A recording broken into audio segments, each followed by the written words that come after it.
যেখানেই যাবি পূর্ব বর্ধমান জেলার ভাতারের লক্ষ্মী সাউন্ডকে দেখতে পাবি। ভুল করেও আমার বক্সের সামনে আসিস না, এলে বসতে বা দাঁড়াতে পারবি না।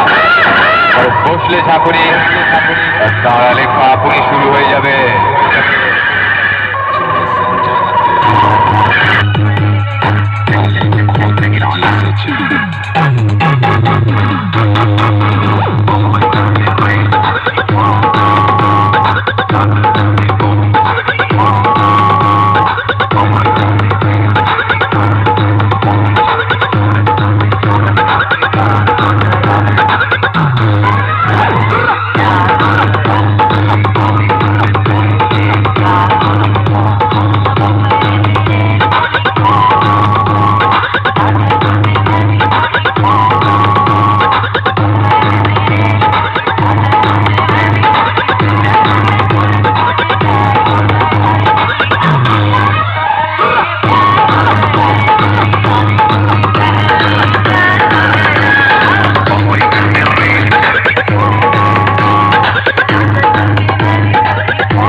পূর্ব বর্ধমান